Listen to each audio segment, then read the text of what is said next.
Right. We've still got 2 whole minutes to chat amongst ourselves before we start. I have a question. Okay. Can I just make a comment? You I may. wasn't very verbal last week because I had just gotten home from having a root canal. Oh, dear. Okay. Well, I don't, there are people that love to talk, and there are people that would rather just listen. And so I respect that insofar as I can. And so I thought you were fairly quiet, but I thought you were just absorbing the conversation, and I was okay with that. But I'm sorry. I hope you feel much better now. Oh, yes. Okay, But good. I would like to add that I went back and I reread chapter 1 because I found a couple of discrepancies. Oh, You were talking about it being the late 60s and early 70s. Now, having only read chapter 1 at that point, I realized it was 1965 to 66. Right. The scope of the book in the beginning, we're talking about the it starts in 65 and then it continues on well into the 80s, I think. But I wanted to establish where we were societally when the book started, because that really sets off why it's such a shock that Lucy shows up in their lives, and not only is she divorced, but she also is a single mother, which was not the norm for that period of time. So I think probably what I was trying to do is establish the time, but also say, because of that time, we're looking at a rapidly shifting social view that moves at light speed from a year like 1965 even to 1970 or 1975. So I think that's probably where I was trying to go with that. I also know that she was worried about they were worried about the draft. Yes. The draft was in existence from the 40s through, I believe it was 72. Really? Yeah. Huh. Look that one up. Okay. Well, I believe you. 1943 to 1972. The draft existed. yeah. In peacetime. Okay. Yeah. When I graduated from high school in 1965, and that was a major thing, because the boys, if they didn't go to college, they had to be worried that they were going to get drafted and go to Vietnam. Yep.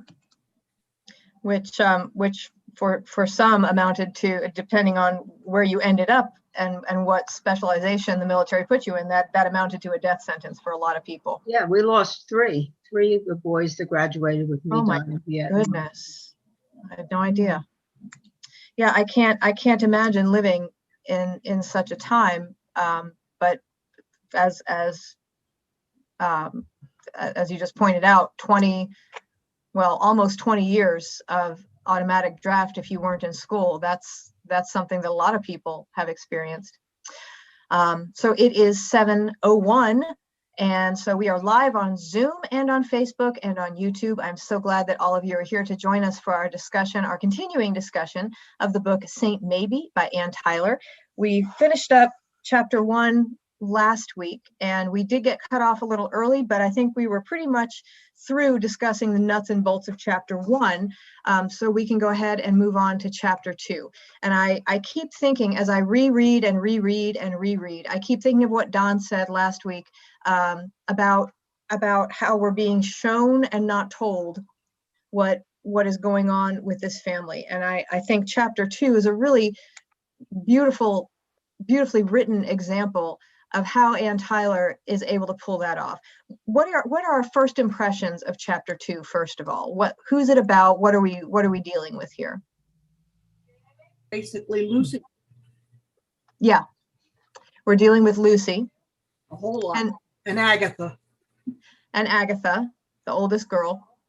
How are we finding out about Lucy? When I say that Anne Tyler is so brilliant at showing without explicitly telling, how are we getting all of this information about Lucy and about the family? Through whose eyes are we seeing all of these things?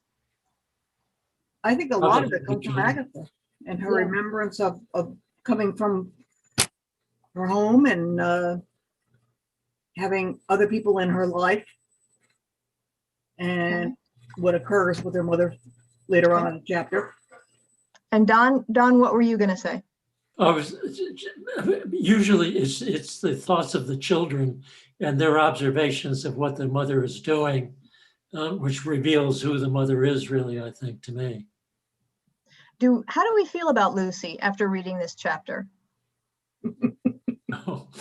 She never learned to take care of herself. She needs somebody to take care of her. Okay, I think that's true, and we're gonna dwell on that for a little bit, but that's true, Carol. Anyone else have anything that they'd like to share about their feelings about Lucy when they finish up this chapter? The shoplifter. She's a shoplifter. Mm-hmm. And she's I don't very think she was coy when she's trying to get a new guy. She seems to be a person that never had any direction and always needed somebody, but there wasn't anything basic in her background, I guess, that developed a personality that was strong and vibrant in any way. She was a very weak person. Yeah, That's one way of looking at it. but I don't think she was very honest about anything either. So, you know, Hear that. she didn't tell the truth. No, and like, you know, like as happens in a lot of people's lives, this will come back to bite you eventually.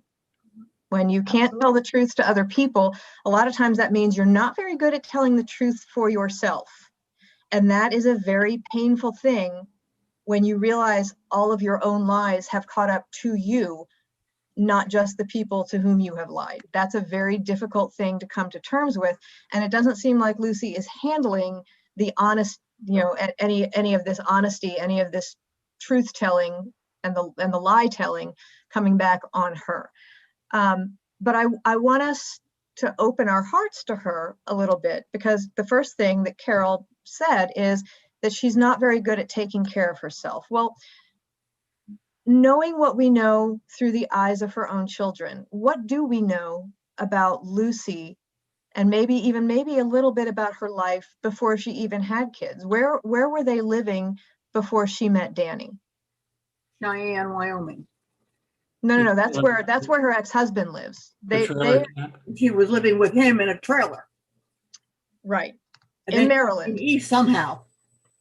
What's that? Then she came east to Maryland. No, they lived in Maryland the whole time. Her ex-husband moved west when they got divorced. Oh, okay. Yeah, they've been there all along. And I don't want us to look down on people who live in trailers or who have temporary housing like that. But usually what that means is you're on the lower income spectrum of things. And considering that's who she met and that's who she ended up with, she may not have had any more advanced options to deal with. And she, for all of her dishonesty, she is resourceful. And quite frankly, I think she's rather brave. Because again, we talked about this before the class started. We established when this was taking place. In this point, we're probably in 1966. Because Daphne is a year or so old, maybe even 1967, but we're still looking at a society where never mind, get the kids out of the way for a minute. This is a single woman with no college education and no job experience whatsoever. How on earth else is she supposed to take care of herself? Because that was a normal thing back then, that women needed to find a husband to take care of them. That's right. That's right. And that is what she has dedicated her life to doing, and probably what she was taught to do.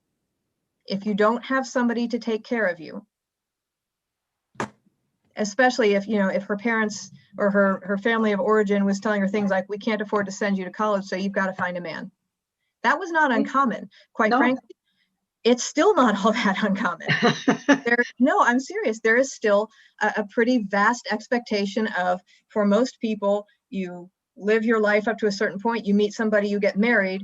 Now there's more of an expectation that you depend on each other more than just one person depending on the other. But when we're looking at somebody like Lucy, what other options does she have? And to be fair to her, she does her best. How am I going to get a typewriter? I'm going to flirt with the typewriter guy and I'm going to teach myself how to type, which is what she does. How am I going to get a job? if I don't have experience, I'm going to tell another lie because at least then maybe I'll get a job. And that doesn't work for her either. So again, she's reduced to, all right, I'm just going to have to go for the typewriter guy altogether. And what happens with him? He ends up to be married. Is this a new experience for Lucy? No. No, No. no. Well, you know, what she says in this chapter and what the chapter is titled, this is the Department of Reality. And that really expresses what she feels. That's right. She just has to do whatever she has to do. Anne, I noticed you unmuted yourself. Did you want to say something? I've been saying stuff. I didn't realize I was muted. Yeah. We missed all the good stuff. Reiterate. Yeah. Everybody said what I was going to say. So I'm in total agreement. One thing that bothered me, I don't know if it bothered anybody else, is how, okay, so we're in the late 1960s. We're not, in the 1860s. And how could she get away with giving birth to a seventh month baby that was really full term? I mean, she had to have seen a doctor. That big lie to me didn't seem quite believable. Well, we talked about that a little bit last week, and I think establishing right off the bat how naive Danny was is central to Daphne's birth. Of course, she knew that she was already pregnant, and she had this whirlwind romance, and immediately, okay, now we're locked into this. Now my baby is going to have a legitimate father regardless. We also talked about the fact that whether it was with the father of that baby or not, we all kind of thought of instances where we thought, well, there was probably a lot of counting on fingers back then and a lot of premature babies because you might have been up to something that was not what you should have been doing at that point in time. It's a little bit more widely accepted now. But at that time, I think Ann Tyler's setting up of Danny as being, gosh, these women, I always get taken advantage of and they're never true to me and they just, they tell me lies and all this other stuff, but Lucy's different. He really wants to believe that. And so when she gives birth to this beautiful, large, healthy baby at 7 months, that's an instance of maybe why women take advantage of him. But I don't think she means him harm. I thought she was getting away with it because the baby was small. This cute little small baby. Well, Ian thinks she's small. Developed. Ian thinks she's small. Right. Remember, okay. Ian's sister is the one who gives him that narrow look, saying, No. "This is not a prematurely small baby. This is just." Yeah, this to is me, not. it just set up kind of a collusion among the family of accepting things, that attitude, like the mom, yeah, but okay, let's just go with it. Yeah, okay, but let's just make the best of it. That, when something obviously isn't right, that glossing over. And I thought that just, it set up a false reality from the beginning, the way that I was reading it. You're right about that in a way, Anne. Ann Tyler never spent a lot of time on detail in this novel, except the detail, the innermost detail of people.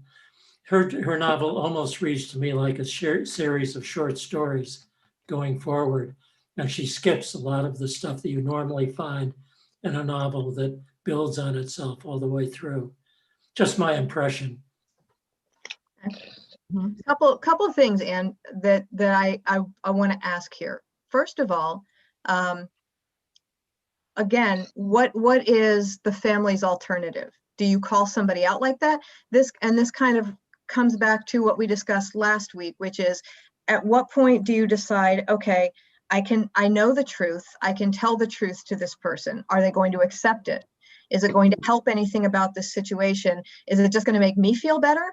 Is it going to make things worse? Or is it actually worth the time and trouble and work?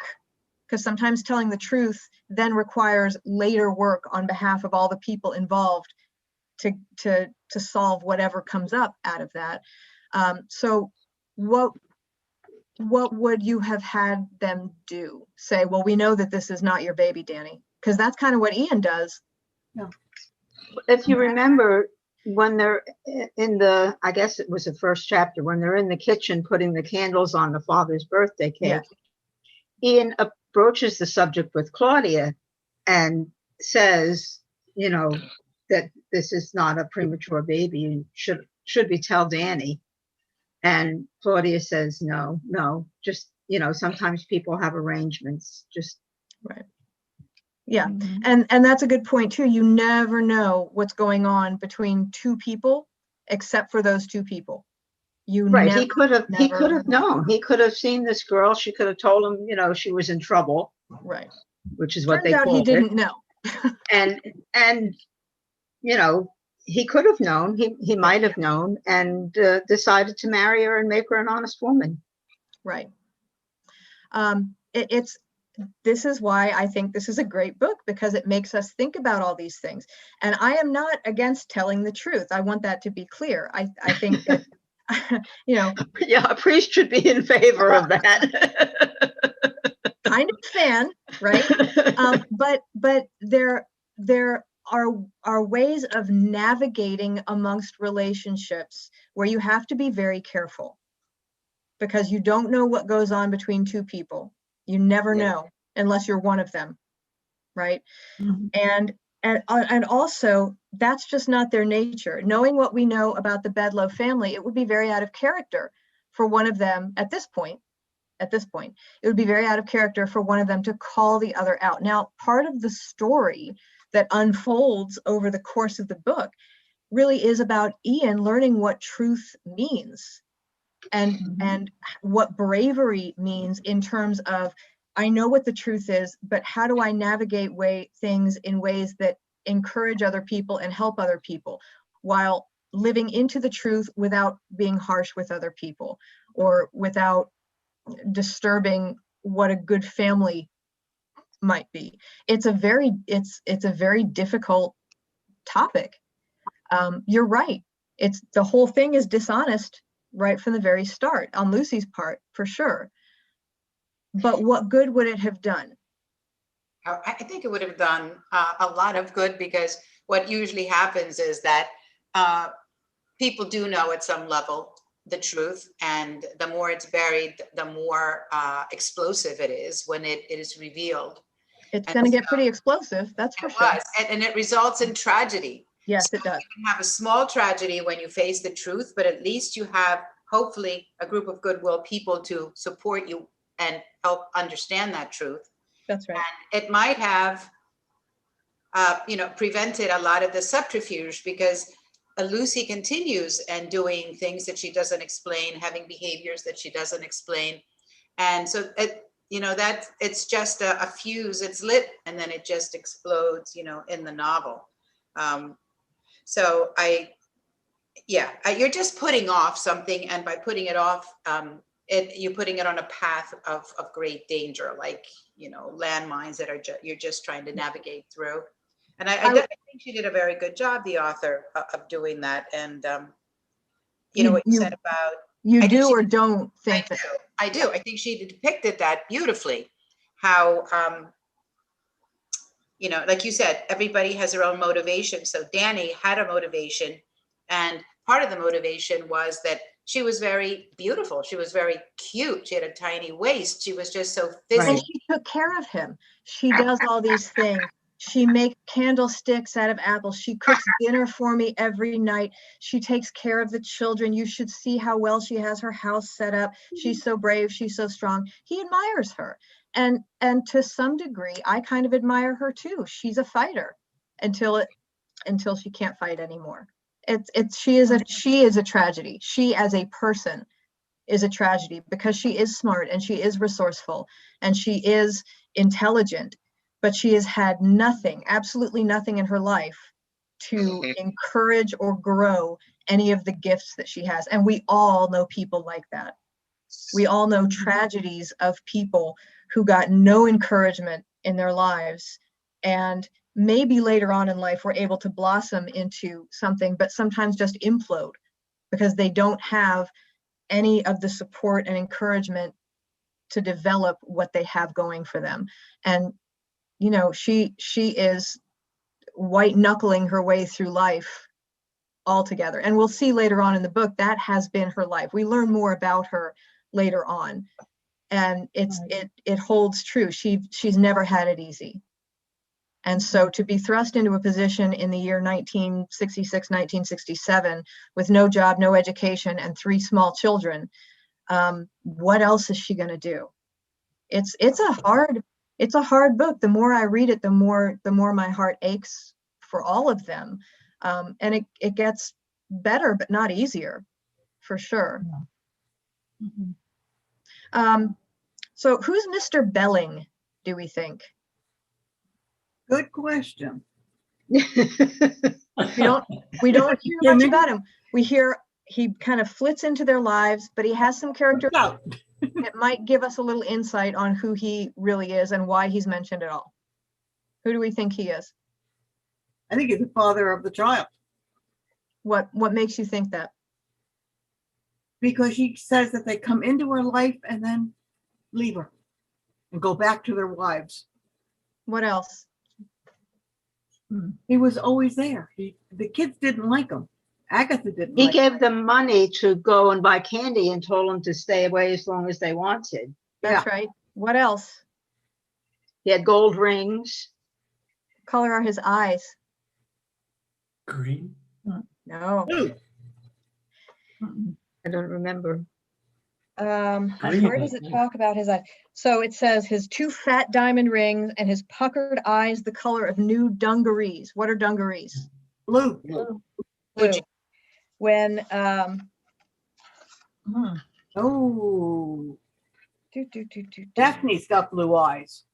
she's the Ian thinks to himself, she is the only person he knows with navy blue eyes.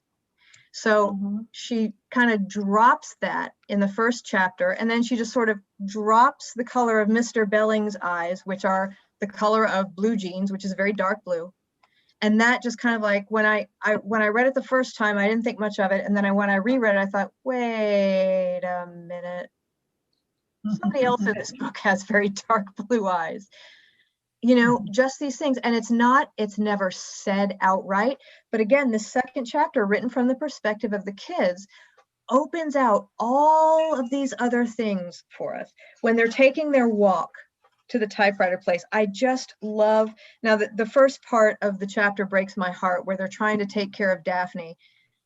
And they're so little. They're all so little. And they don't know how to get her bottle right. And they can't get her diaper on right, and it just all goes completely to heck in a handbasket. That is heartbreaking to think of them trying to fend for themselves like that. But then, you know, Lucy wakes up and freshens herself up, and we're going to go visit the typewriter. They passed the house that said Mrs. Good, palmist, fortunes cheerfully told, but their mother didn't stop. Agatha was glad. Mrs. Good was gray all over, and her parlor smelled of mothballs. 1, 2, 3 sentences. 3, that's it. That's all we ever hear about passing by that place, the impressions of it, anything. 3 sentences in this whole chapter.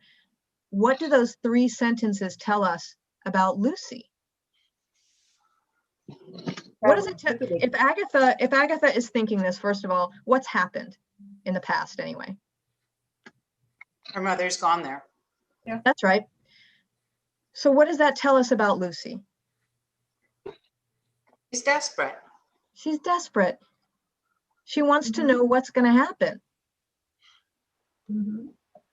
And so just Not up to her to make it happen. She's depending on external circumstances to determine her fate. Yeah. And she's not alone. Palmists and fortune tellers and tarot card readers and psychic hotlines and all the rest of it would have absolutely no business at all if it wasn't for people wanting to lean even just a little bit on some heck, I still look at my fortune cookie fortunes and go, gonna take a trip this year, I guess. You know, everybody is willing, I think, at least, even if it's infinitesimally willing, just a little bit, to lean on some external force. And in fact, Agatha does it herself when she's looking up at the stars at night. Do you remember that from a little bit later in this chapter? She's praying is what she's doing. Yeah. She doesn't have the vocabulary or the experience or any kind of spiritual life to be able to verbalize it in that way. But towards the end of that chapter, right before the Bedloes show up, she says, she waits every night for the first star to appear, and Thomas has to be quiet and everything has to be just right, and she has to keep her eyes focused where she knows that first star is going to show up. And she says, the sky stayed light for so long that the stars would more or less melt into view. Agatha knew all about it. She waited at this window every night. Sometimes Thomas waited too, but he wasn't nearly so faithful. She waits for this star to come every night because that is literally her guide star that she waits for. It's the only thing outside of this bizarre, close-knit family circle that she has to express anything to. And it says, he said his wishes aloud no matter how often she warned him not to. And he wished for definite objects, toys and candy and such, as if the sky were one big Sears Roebuck Christmas catalog. Now, I have heard of God being compared disfavorably compared to, well, God is not the Tooth Fairy. God is not Santa Claus. God is not the Sears Roebuck Christmas catalog. She doesn't know this, but Agatha is thinking the same thing about the way that Thomas approaches this first star. She is seeing this as a spiritual experience. Here is something that appears to me that gives me hope, that I have faith in. And Thomas is just treating it like it's a Christmas list. Well, that's not how it works. She's right. That's not how it works. But she is silently, fervently, faithfully pinning her words and her hope on this star. Says Agatha, on the other hand, wished silently and not even in words. She wished in a strong wash of feeling instead. Let everything turn out all right was the closest she could put it. Or no, let us be safe. But that was not exactly it either. Scripture talks to us about praying and speaking to God with groans too deep for words, right? That's what Agatha's doing. She doesn't even have the words to express how desperate she is for them to be all right or safe or whatever this inchoate feeling is that she has. She's just looking at this star, looking up for some kind of reassurance, not at all the same way her mother goes to the palm reader or to a tarot card reader, to a psychic. This is something much deeper. Have we prayed without words before? Mm-hmm. Where there's just, as the book says, just this strong wash of feeling that saying something like, please let everything turn out all right. That's not deep enough for the way that you feel, but it's all you've got. If somebody made you say, what are you thinking about right now? Maybe you could come up with that. That's what she's doing. So Agatha has this connection that the rest of the family evidently doesn't have. I love that. I love that part. If you want to learn how to pray, look at Agatha looking at her star every single night. That's what she's doing. Child. She's a child. Yes, she is. But she is not allowed to act much like a child right now, is she? No. No. Takes care of her brother. She takes care of the baby sister, and she takes care of her mother. That's right. What else? We've never had Coke with coffee in it. When I first read that, for a minute I was intrigued. I don't like Coca-Cola, but I was thinking, I do like coffee. And I was thinking, I wonder what a spoonful of instant coffee in a Coca-Cola would do. Good grief. Ooh, I guess that would help you get up. That would.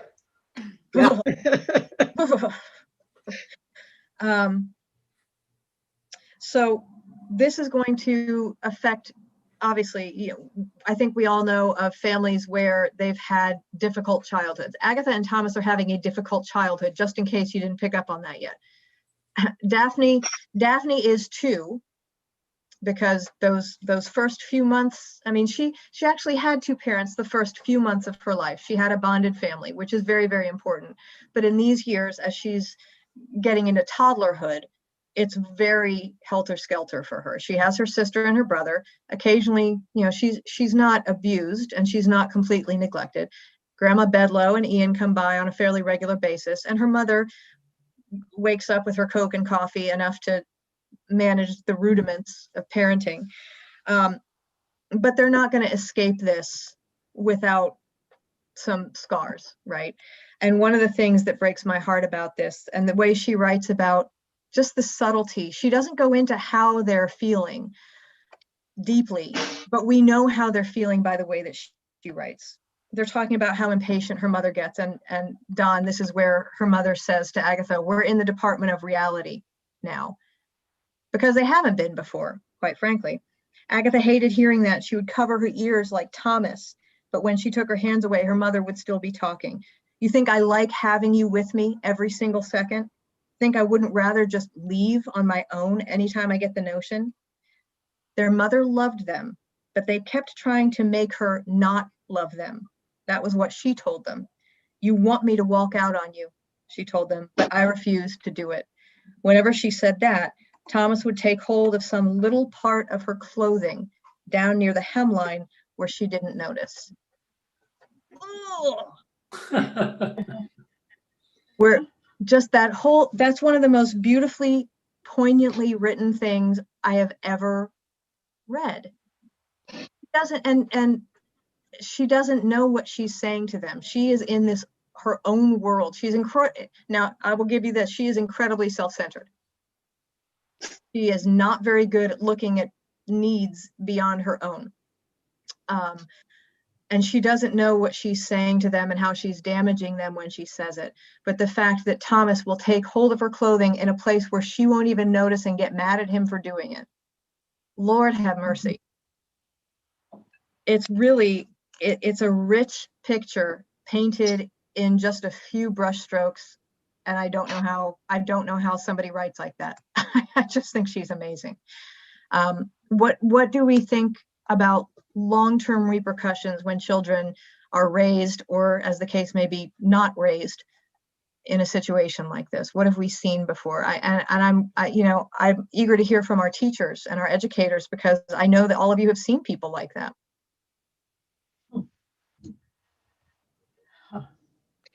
Some of them will make it, and they'll turn out stronger. And Resilience. and some of them won't make it. Did you feel somebody behind you? I saw somebody behind me. I have a little swamp thing, excuse me. Go on. No, it's Brenda, you taught. Yeah, I did. And I mean, it's not just kids that I taught, but even family members who have kids who are either adopted or neglected, and they raise up to resent, their parents. And a lot of times they get into trouble trying to gain attention. And it doesn't always work out. Now, in the course of this book, I want us to remember that. I want us to remember all the different ways that human beings have of garnering attention from other people. There are lots and lots of ways that human beings try to get attention drawn to themselves. And sometimes, and we'll see this with one of the kids, sometimes we get attention by focusing attention away from ourselves so much that somebody says, well, that's weird. I wonder why this person never wants any attention for themselves. And sometimes people get attention by saying, look at me, here I am. And we're going to see that in one of the kids as well.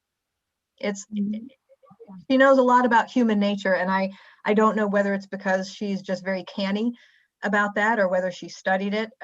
But you see in each one of these three children how that affects each one of them as they go on with their lives. A couple more high points I wanted to hit before we just kind of get into a general discussion here. Okay, so we've covered the shoplifting. Has everyone read on in the book? Yeah, I finished the book and then I went back and started reading, rereading. Okay. Yeah. So we know then that the shoplifting, the fact that they mention it here in the drugstore where she just kind of drops the lifesavers into her bag, is that the biggest thing that she has ever stolen? No. All Only that thing- dress. And that is going to come back to like a dagger in the heart for Ian when he finds out about it. Because that's again, and we'll talk about this when we get to that chapter, but again, that is a massive case of thinking you know what's going on with somebody and you really don't know what's going on with somebody. I felt that the only way she gave it away was the fact that she went out in one outfit, Mhm. went shopping, Yeah. didn't come up with any bags, but she came back in a different dress, which to me was she went into the dressing room, left her clothes behind her, and came out with that under her coat. Or she just balled it up because she always has a big bag with her, Oh, a big purse. But to be fair, she was dealing with an audience of a teenage boy and a man in his early 20s who are not terribly prone to noticing details. No offense, Todd and Ed and Don.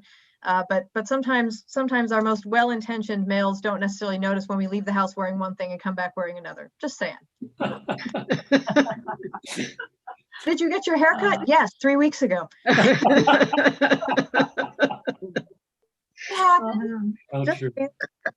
I want to draw our attention to what we learn about the way that Lucy manipulates people, which she does for sure.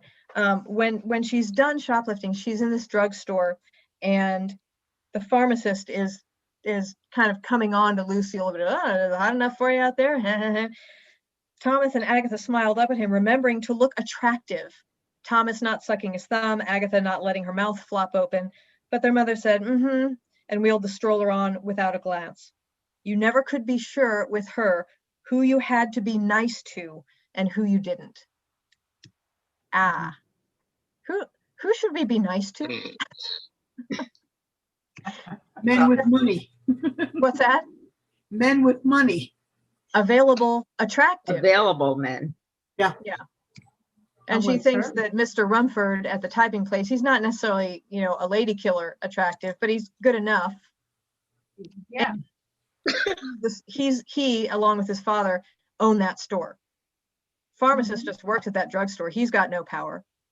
So who are we nice to? We're nice to men who are available. We're nice to men with power. Policeman. Go I ahead. said policeman. I know a lot of ladies that like a man in a uniform. That could be. We don't hear much about that in this book, but that if she'd had her chance, she might have gone for a policeman. You're right. She, Danny didn't have a whole lot of power, but he loved her, and he liked her, and he admired her, and he was willing to take on wholeheartedly. He was the only one out of any of these men so far, except for her first husband, who wanted to marry her and take on somebody else's children. Yes. And so of course she's going to marry him.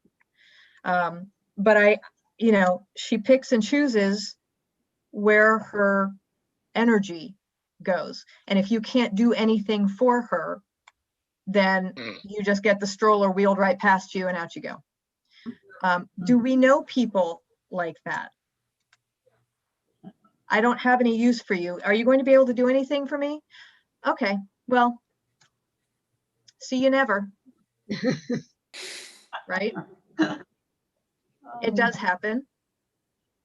And then we also, I hope, know people that don't think in that way at all. You are another person and you are playing a role in my life for some reason that I either do or don't think I know, but here you are, and so we're going to be with each other. But a lot of people want to figure out what use are you going to be to me before I invest my time with you. And time right now is what Lucy has the least of.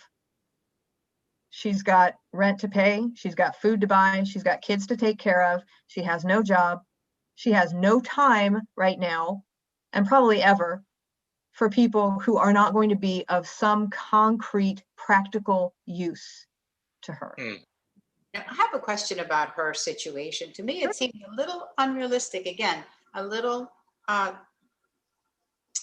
artificial. And I mean, Danny had a job. He worked for the post office, correct? He was a Yeah. postal worker. I mean, usually there's some kind of provision made for, a person's untimely death. And she, the way that the story unfolds, she's left 100% bereft and unsupported. I mean, there's no mention of any savings. I mean, she goes from having what she needs to having zero. I found that, I don't know, a little hard to believe. Anyone want to speak to that? Well, they I weren't agree with very, Dan they on weren't that. very, Oh, hold on. We got a couple of jumping. Okay, Don first and then Bobby. they weren't married really that very long, and he hadn't worked for the post office all that long. He probably didn't have anything. Okay, that's Don's take. Bobby? It was federal government at that point, so therefore he probably did have something. I asked the question as to why isn't the ex-husband paying any child support? Well, that's not new. There are lots of deadbeat dads out there. I'm looking something up here. Anyone else want to address that before I bring something up real quick? As to why she doesn't have anything to take care of her.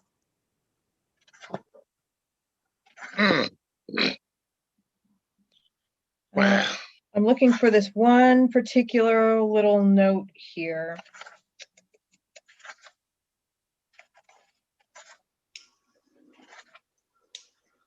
Okay. So they get this apartment and they have all of this new furniture for one. That talks about how Ian loves going over to their apartment because it's so fashionable and they have all this modern furniture and chrome and vinyl and all of that.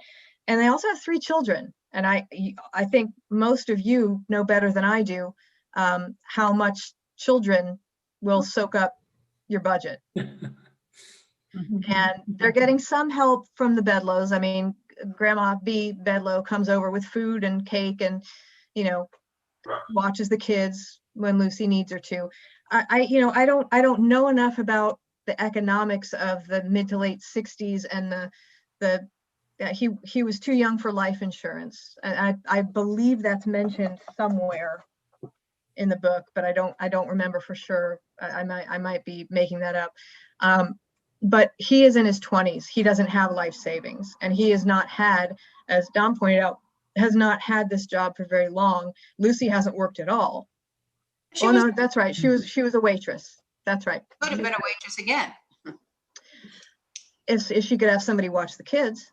Right, but she does. She has the Yeah. It's, and the other thing is, it's fiction. I know, but it has to be convincing. Fiction has to be convincing. So I give her credit for being convincing. Anything else about Lucy's finances before we move on to some of the other stuff? We don't know how long Danny worked for the post office either. Sometimes you have to be there for a while before you're vested in any of the benefits. Sure. Well, Particularly back then. I think maybe we're getting a little bogged down in some of the details when what this chapter is meant to do, what the book is meant to do, but what this chapter in particular is meant to do is give us a portrait, not just a snapshot really, but a real portrait of who Lucy was and is, and who the children, because of who Lucy is, are developing to be.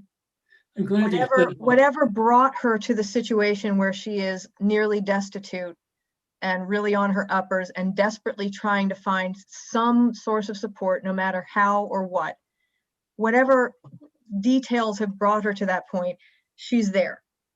And so what effect is that having on her psyche, and what effect is her psyche having on the way that the kids are developing? I think that's the main thing here. What do B and Ian, do they know when they walk in the door how bad things are? As soon as they walk in with the fried chicken and the cake and he starts playing Parcheesi with them, another everlasting game of Parcheesi with those two, Do they know right off the bat just how bad it is? I don't think so. Okay. I don't either. And I'm not sure he cares at that point either. He's, He is wrapped up in his own guilt at this point. Right. And Dee too,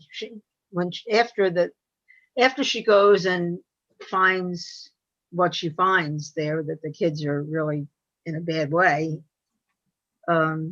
she says to her husband, well, I wish that she had people to, she had her family, that somebody could watch the kids for her while she works. Yeah. I know I should volunteer, but my knees are so bad. And the husband says, oh, don't give it a second thought. We can't do that.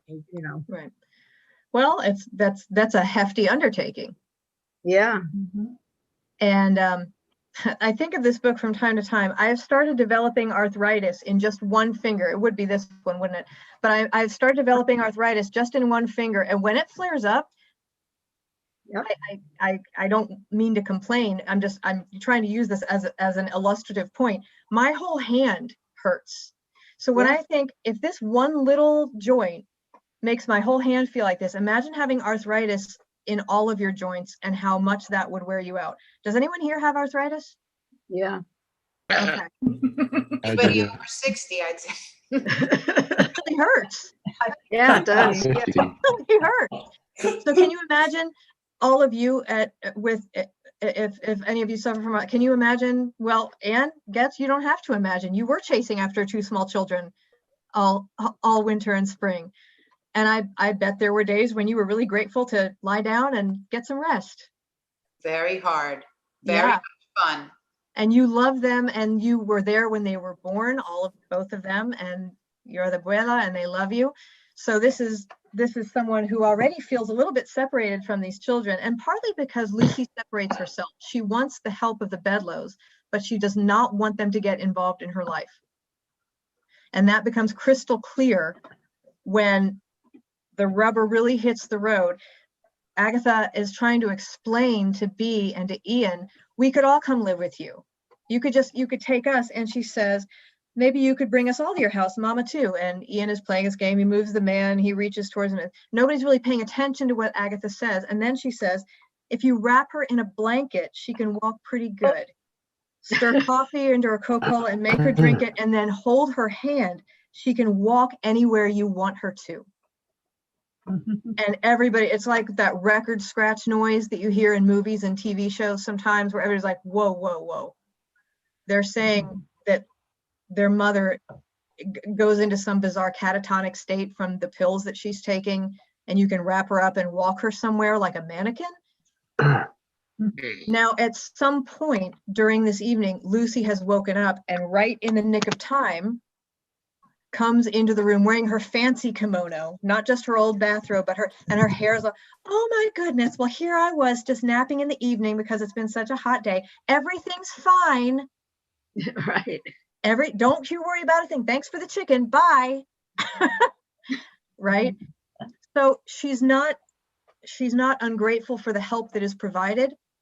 But I think what Lucy envisions is you come here, you drop off some of the things that we need, and then you leave before anything more involved needs to happen. So why is that? Because it's all about the lie again. She's holding on to the possibility of making it on her own with, her own, through her wily ways, and also through her physical appearance. I think that plays an important role here, because when she was a teenager in high school, she even though she had very little money, she made sure she was always very attractive, all put together, because early on she learned that was her ticket to getting a good life. And she never developed beyond that. And so you just said it. She came out looking really nice, just in case there might be some advantage to be had there. And there is. And there is. Yes. And there is. Who here has daughters or granddaughters or sisters or is a woman? Daughters, granddaughters, wives. sisters, whatever. Yes, women close to you in your life, and of whom some of us are women, right? How much pressure, even now, 2021, this is 1967-ish, even now, 50 plus years later, how important is it for girls to be pretty, good looking, nice, accommodating? Even now, how important is that? How far are women taught that they can get ahead if they are pretty, well-mannered, pleasant, friendly, attractive, all of those things? If it's that way now. I don't think it's I that think- much as it used to be. It's not as much as it used to be, from what I'm told. But I can tell you that when I was in high school in the 90s, it was the most important thing up until about halfway through my senior year, where I woke up and looked around and I was like, well, I don't have to deal with any of these people in about 6 months. I don't care anymore. But it still remains important, more for women, I think. Now the three gentlemen in the meeting can tell me if I'm wrong. But I think that it is still more important for women to look and behave a certain way than it is for men. And if we're talking about 50 years ago, we're not anywhere close to any kind of coming out of that.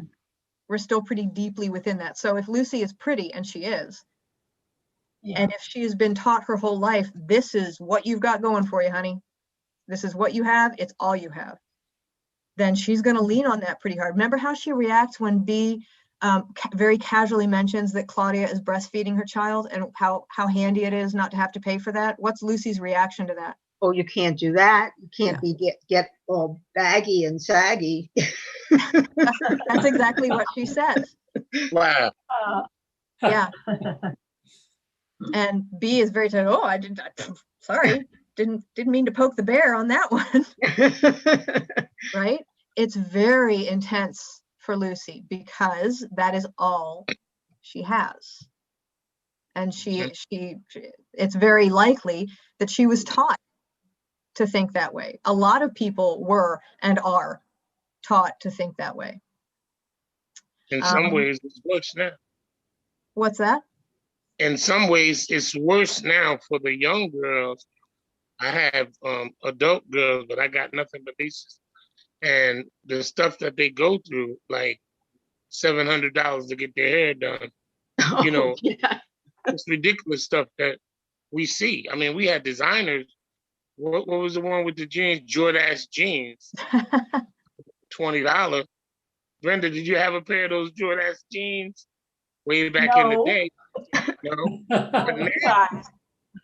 But now, I had Guess jeans. If you didn't have Guess jeans in middle school and high school, you might as well just stay home and drop out. That's right.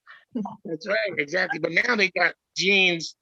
My son brought me a sweatsuit. The sweat jacket was a top. Dad, you're gonna really like this. This is from France. How much was it, son? You could have got one at Walmart for $9.99, $150. And the young men are wearing jeans that are like, and Kanye wears sneakers that are $500 for the boys. But girls, the hair, the Beyonce hair, $300 to buy the hair from the beauty. He's not kidding. He's not kidding, and he's not exaggerating. I know that's true. So I wanted to go back to the hair because you can sew the hair into a girl's, if you have a sewing machine. I have a sewing machine, by the way. And you can sew that hair and you can get $150.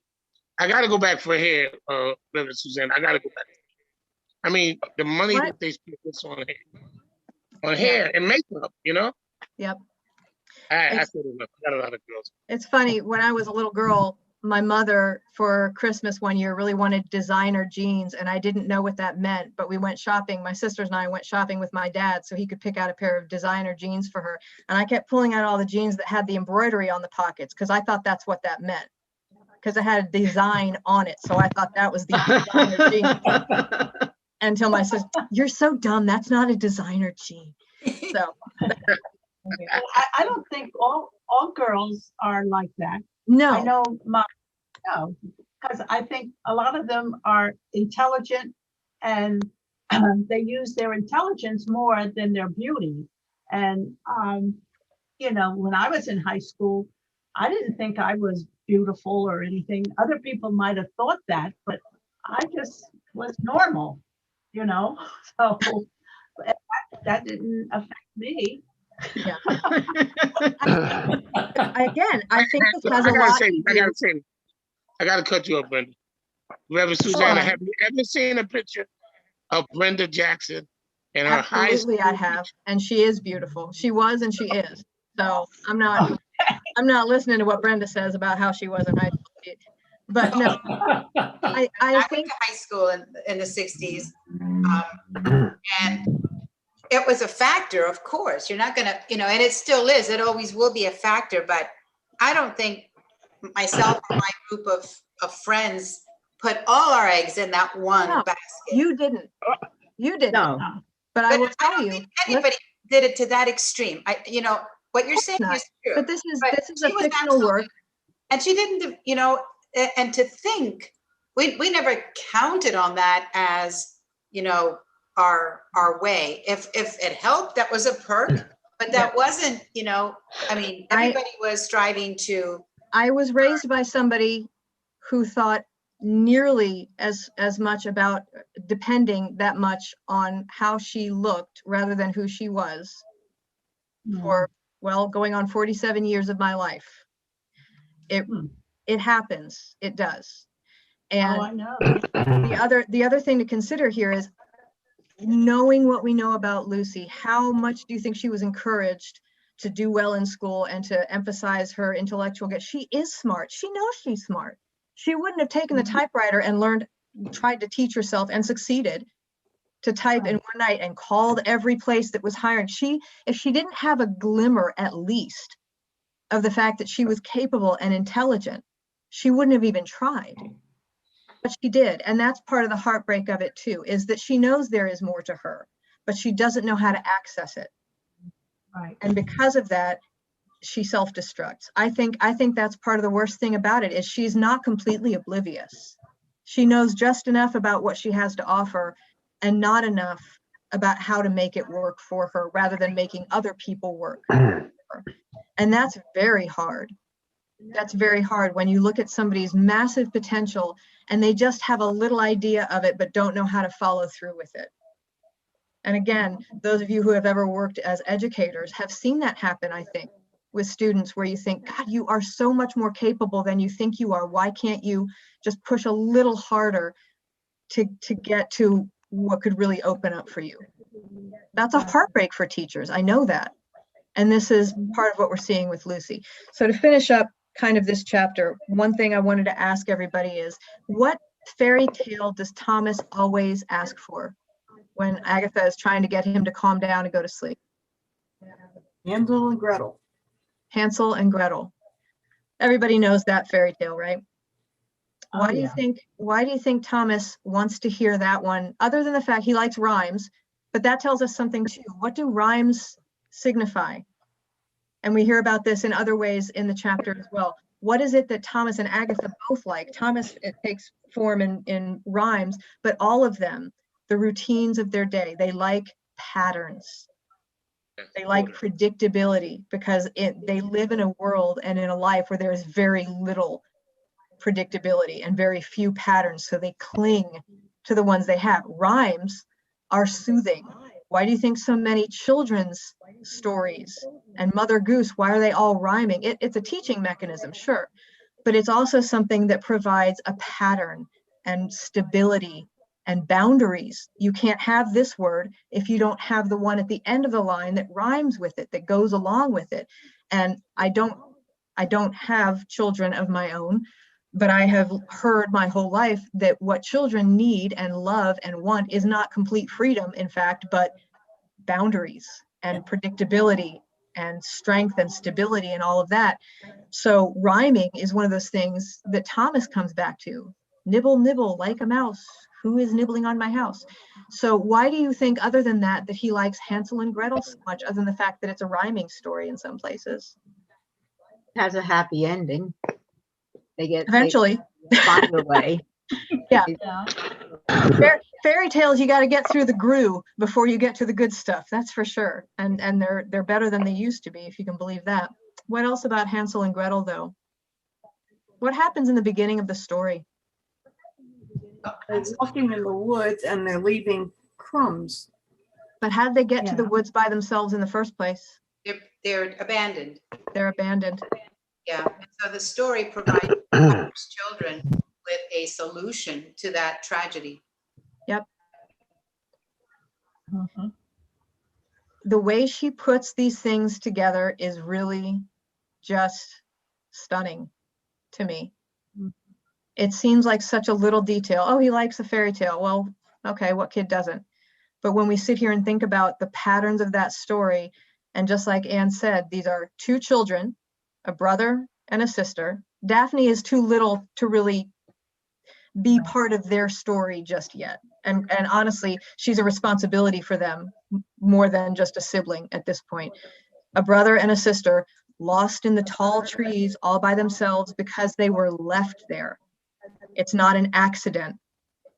They know what is happening to them. And so when Agatha looks at her star, and when Thomas wants to hear, as Carol points out, finally we get to this happy ending for the two of them, they know what's going on. They know what is happening and what is likely to happen to them. And at the end of this chapter, we don't know exactly where Lucy is going to end up, but we're left with this sense of foreboding that it's not going to be anywhere good, right? Mhm. She's sitting on the edge of her child's bed, popping pills like Tic Tacs and drinking at the same time. Not a good combo, right? So we're left then in this suspense, and she leaves the chapter with Hansel and Gretel, wandering through the woods alone and lost, holding hands, looking all around them. The trees loomed so tall overhead that you couldn't see their tops, and Hansel and Gretel were two tiny specks beneath the great dark feeling of the forest. This chapter will just wring your heart right out of your chest. And it's funny because the next chapter, we're not even there anymore. We're with Ian again. So that's where we're going to pick up next week, is with chapter 3. We're going to pick up with Ian and see what Ian has been going through since all of this. But tonight, I hope you look up at your favorite star and that you feel these feelings too deep even to put into your words. Let everything be all right. Let us be safe. Don't look at God as the Sears and Roebuck Christmas catalog. You can say it out loud.